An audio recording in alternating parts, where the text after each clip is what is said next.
Bismillahirrahmanirrahim. Assalamualaikum warahmatullahi wabarakatuh. Alhamdulillah. Alhamdulillahilladzi an'ama alaina binikmatil iman wal islam. Ashhadu an la ilaha illallah wahdahu la syarikalah. Wa ashhadu anna Muhammadan abduhu wa rasuluh. Wassalati wassalamu ala Muhammadin wa ala alihi wa sahbihi wa man tabi'a hudahu ila yaumil qiyamah.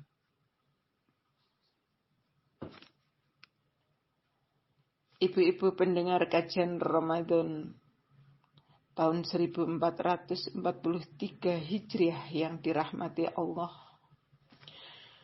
Pertama, marilah kita panjatkan rasa syukur kehadirat Allah Subhanahu wa Ta'ala, karena kita masih dikaruniai nikmat Islam, nikmat iman, nikmat sehat, dan nikmat kesempatan mendapati bulan Ramadan yang penuh dengan berkah ini.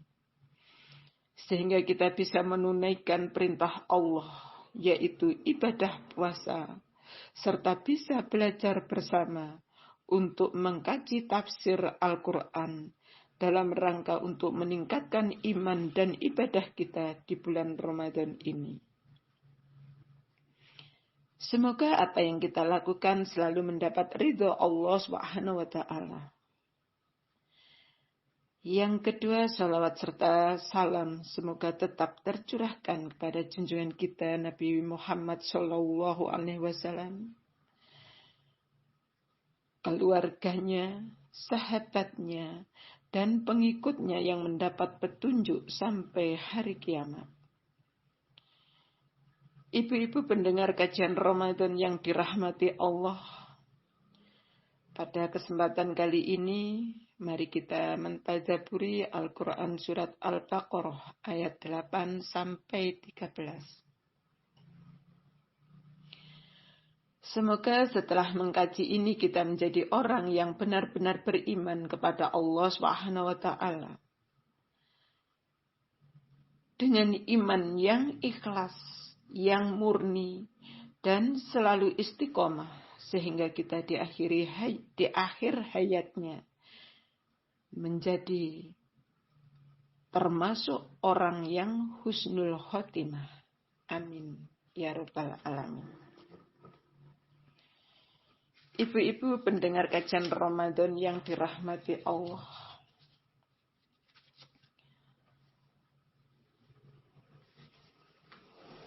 untuk mengkaji tafsir Al-Quran mulai dari ayat 8 sampai 13, saya akan mulai yaitu mengkaji tafsir Al-Quranul Majid An-Nur jilid 1. Saya awali dari ayat yang ke-8. A'udzubillahi minasyaitonirrajim. Bismillahirrahmanirrahim. Wa minan nasi man yaqulu amanna billahi wa bil yaumil akhiri wa ma hum bimu'minin. Di dalam tafsirnya, wa minan nasi man yaqulu amanna billahi wa bil yaumil akhir. Artinya yaitu, dan di antara manusia ada yang berkata, kami beriman kepada Allah dan hari akhir. Sebagian manusia ada yang memperlihatkan kebajikan dan menyembunyikan keburukan. Secara lisan mereka mengaku beriman, tetapi sesungguhnya hati mereka menertawakan apa yang diucapkannya itu. Saat Al-Quran sedang diturunkan, di antara penduduk Madinah ada golongan munafik seperti Abdullah ibnu Ubay, ibnu Salul, dan teman-temannya, dan sebagian besar kaum Yahudi mengaku beriman hanya secara lisan, tidak dengan hatinya. Orang-orang seperti itu selalu ada dalam setiap waktu dan tempat. Ayat berikutnya yaitu al-yaumal akhir. Artinya hari akhir. Yaitu sejak semua makhluk berhimpun atau hasr di padang mahsyar sampai waktu yang tidak berkesudahan, atau sampai penghuni surga dan penghuni neraka masuk ke tempat masing-masing.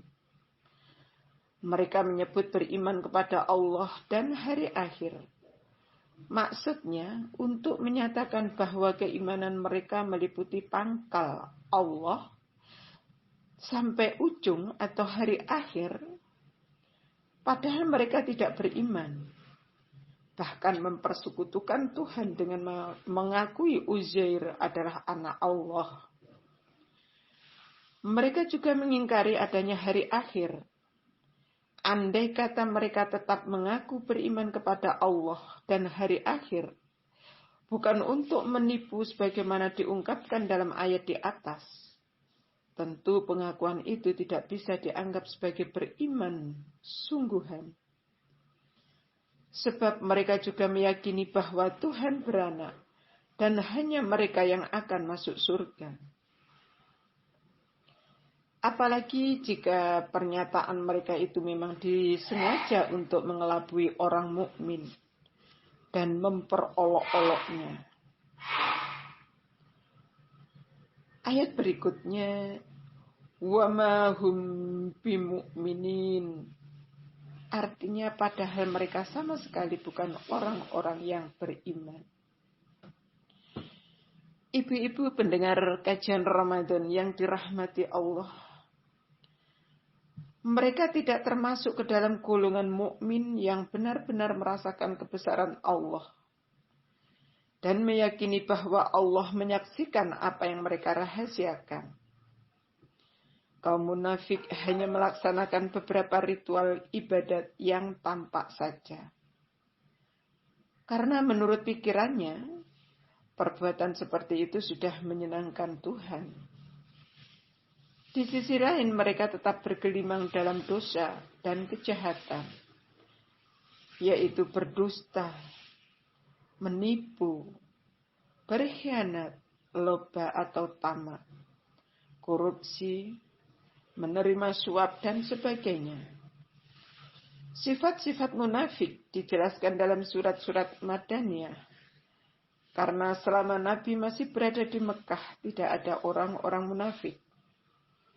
Ketika Rasul berhijrah ke Madinah, atau sebelumnya bernama Yasrib, daerah ini didiami oleh kaum Ansor. Mereka itu terdiri dari kabilah Aus dan Khazraj. Pada masa jahiliyah, penduduk kedua kabilah itu menyembah berhala, seperti halnya musyrikin Arab lainnya. Selain mereka, di Madinah juga berdiam kaum Yahudi Ahlul Kitab, yang terdiri atas 3 kabilah, yaitu Bani Qainuqa, yang bersumpah setia kepada Khazraj, Bani Nadir dan Bani Quraidah yang bersumpah setia kepada Aus. Setelah Nabi bermukim di Madinah, orang-orang Aus dan Khazraj memeluk Islam. Sedangkan dari Yahudi hanya sedikit yang masuk Islam. Seorang di antaranya Abdullah ibnu Salam.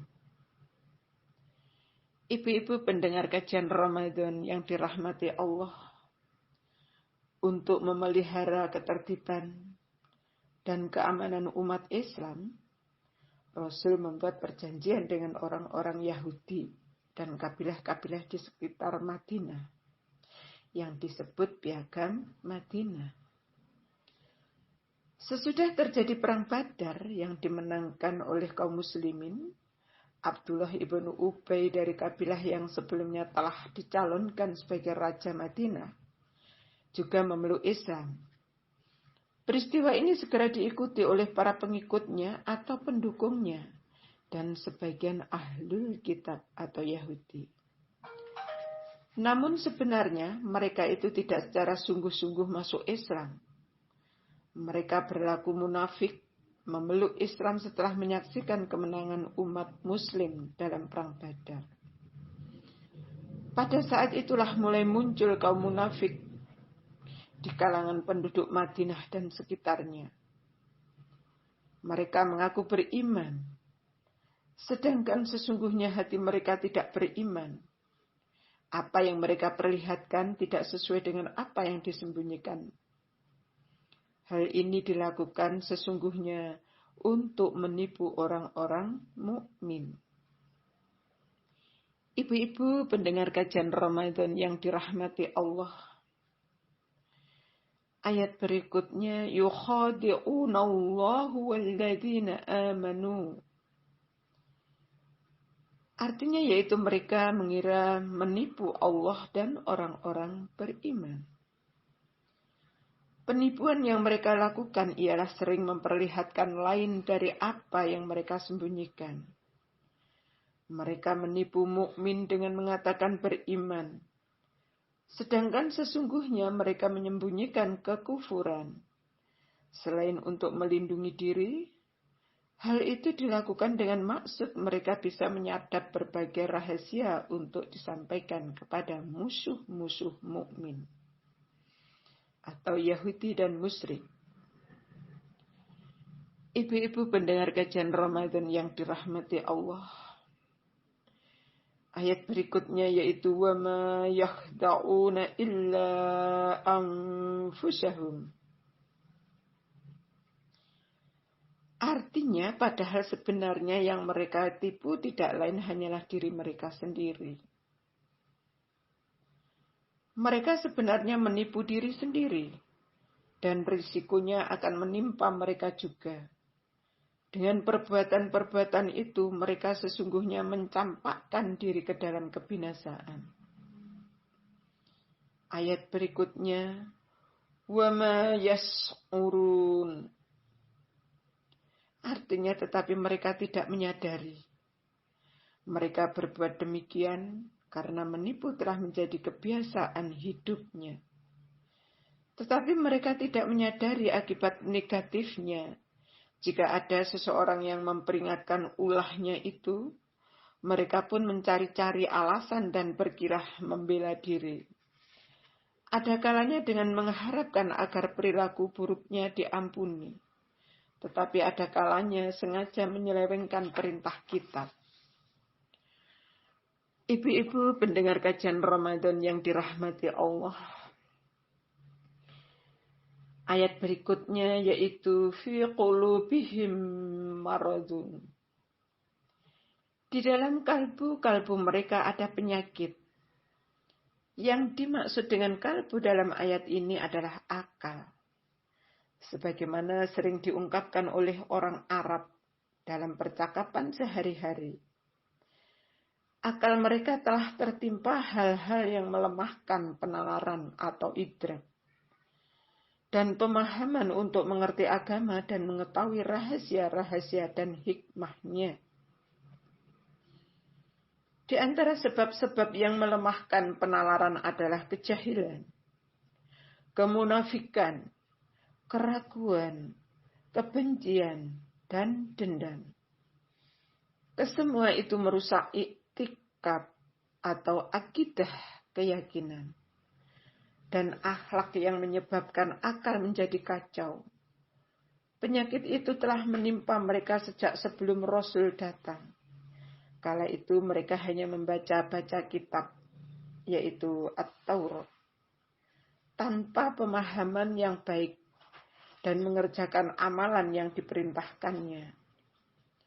Apalagi disertai dengan mempedulikan ruh dan hakikat amalan itu.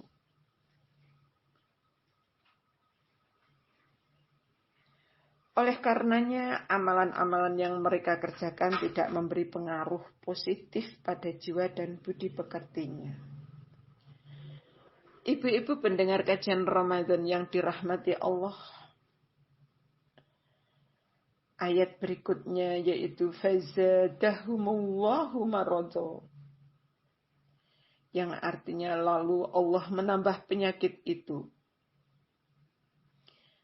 Karena demikian sikap dan perilaku mereka, maka Allah pun semakin menambah penyakit kemunafikannya. Sesudah Nabi membawa kabar gembira atau busro, dan kabar menakutkan atau inzar, yang disertai penjelasan yang rasional, mereka masih saja enggan mengikutinya. Bahkan bertambah kukuh berpegang pada warisan nenek moyangnya. Penyakit jiwa mereka pun semakin bertambah berat, disebabkan mereka kehilangan kedudukan. Selain adanya kedengkian kepada ketinggian posisi Nabi Shallallahu Alaihi Wasallam di tengah masyarakat Madinah. Ringkasnya, sebelum Rasul datang ke Madinah, sesungguhnya jiwa mereka sudah mengidap penyakit jahil.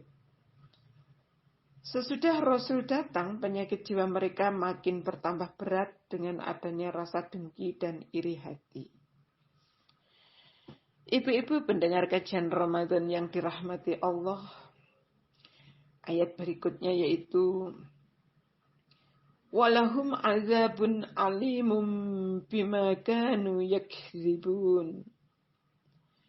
Artinya dan baginya azab yang pedih disebabkan mereka berdusta. Di negeri akhirat mereka akan menerima azab yang pedih karena kedustaannya dalam pengakuan iman kepada Allah dan hari akhir. Tuhan menjadikan azab sebagai pembalasan atas kedustaan mereka, bukan karena kejahatan-kejahatan yang lain. Hal ini untuk menunjukkan keburukan dusta dan kufur. Inilah sebabnya Al-Quran sangat keras memperingatkan kita untuk tidak berdusta.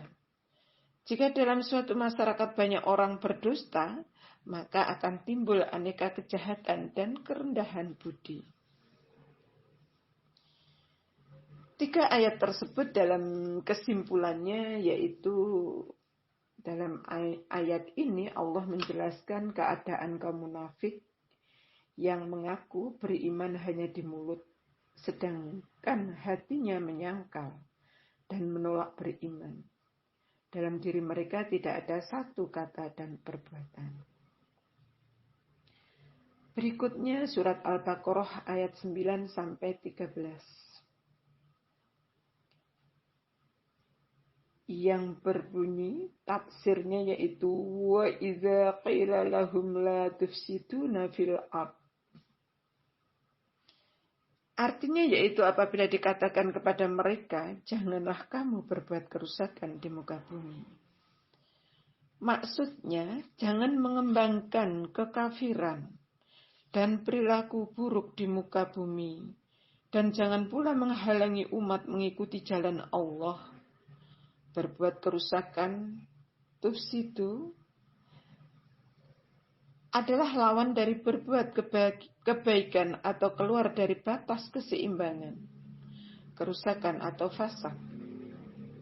Memang perbuatan yang menggelorakan perang dan aneka macam fitnah yang bisa berakibat menimbulkan kerusakan ekonomi dan sektor lain. Di antaranya membuka rahasia mukmin kepada kafir dan menghasut kafir agar menyerang mukmin, serta menghalangi mereka untuk mengikuti Nabi Muhammad SAW. Tegasnya yang dilarang dalam ayat ini bukan mewujudkan kerusakan atau kefasadan, tetapi mewujudkan sebab-sebab yang mengakibatkan timbulnya kerusakan. Sedangkan kerusakan itu sendiri atau perang tidak mereka lakukan. Maksud teguran, janganlah engkau mengerjakan perbuatan-perbuatan yang akibatnya membinasakan diri sendiri. Ibu-ibu pendengar kajian Ramadan yang dirahmati Allah, ayat berikutnya yaitu qalu innama nahnu muslihun. Artinya mereka pun menjawab, kami orang-orang yang hanya berbuat kebaikan atau islah. Ketika orang-orang munafik menerima teguran, mereka menjawab, kami hanya menghendaki kebaikan dan sama sekali tidak berbuat keburukan. Dengan ikhlas, kami juga mengikuti pemimpin-pemimpin yang telah menerima pelajaran dari nabi mereka. Karena itu, bagaimana mungkin kami meninggalkan apa yang telah kami peluk dan anut untuk menerima agama baru? Demikian keadaan para perusak atau mufsidin. Pada tiap masa, mereka mengaku berbuat kebajikan, padahal yang mereka lakukan selalu kerusakan. Mereka menutupi kerusakan dengan berbagai semboyan manis, ibaratnya mereka membalut racun dengan gula. Mereka terus-menerus merusak persatuan umat yang dikehendaki Islam. Mereka itulah perusak yang sangat jahat. Ibu-ibu pendengar kajian Ramadan yang dirahmati Allah. Ayat berikutnya yaitu Ala innahum humul mufsidun. Artinya ketahuilah sesungguhnya mereka itu adalah orang-orang yang berbuat kerusakan. Merekalah sesungguhnya yang membuat kerusakan, bukan orang-orang terdahulu yang mereka tentang.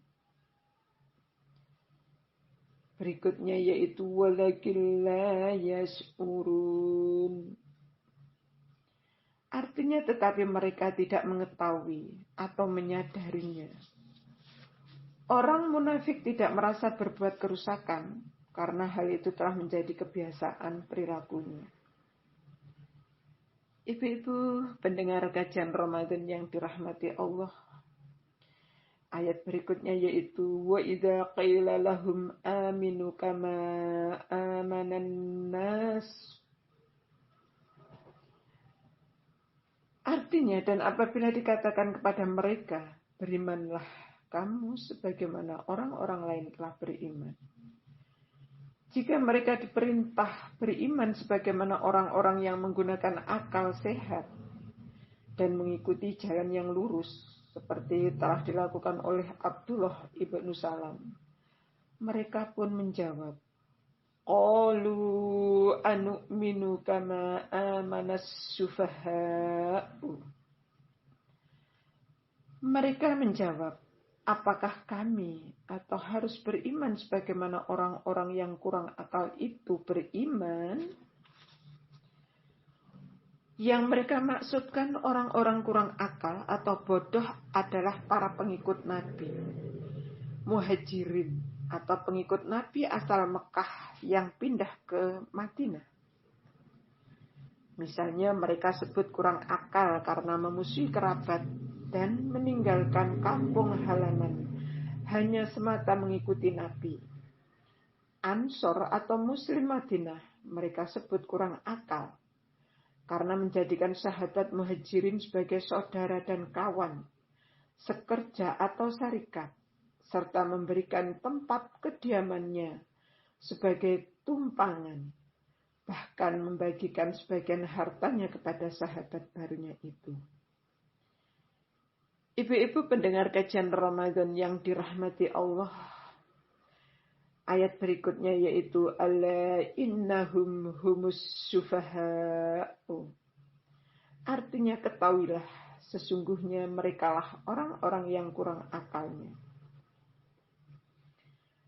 Munafikin yang terdiri dari orang-orang Yahudi itu sebenarnya memiliki contoh teladan yang diwariskan oleh para ulama mereka terdahulu. Tetapi mereka tidak meneladaninya. Para muhajirin dan ansor walaupun tidak mempunyai teladan yang harus diikuti, mereka bisa memperoleh petunjuk. Bahkan keimanan mereka kian hari semakin kukuh. Ayat berikutnya walakin la ya'lamun. Artinya tetapi mereka tidak mengetahui. Mereka atau munafik tidak mengetahui apakah hakikat iman. Seandainya mereka mengetahui, tentulah bisa menilai apakah para mukmin itu memang orang-orang yang kurang akal atau sufaha, cara berpikirnya kurang rasional. Atau sebaliknya, mereka adalah orang-orang yang kuat akalnya atau ukol. Ibu-ibu pendengar kajian Ramadan yang dirahmati Allah, di akhir kesimpulannya, yaitu dalam ayat-ayat ini, Tuhan menjelaskan apabila mukmin mengatakan kepada orang-orang munafik bahwa mereka adalah kaum perusak, maka munafik itu pun akan membantahnya. Mereka justru mengaku sebagai orang yang berusaha mewujudkan perbaikan atau perdamaian, islah. Jika disuruh beriman, mereka menolaknya. Sebaliknya mereka menganggap bahwa para mukmin yang beriman adalah orang-orang yang kurang akal. Demikianlah ibu-ibu, semoga dengan kajian ini kita bisa meningkatkan iman kita yang tulus ikhlas, yang murni, dan semoga istiqomah. Sehingga kita insya Allah akan menjadi orang yang husnul khotimah. Saya mohon maaf apabila ada kesalahan, karena kesalahan itu datangnya dari saya sendiri dan kebenaran hanya dari Allah Subhanahu wa taala. Nasrum minallah wa fathun qarib wa bassiril mu'minin. Wassalamualaikum warahmatullahi wabarakatuh.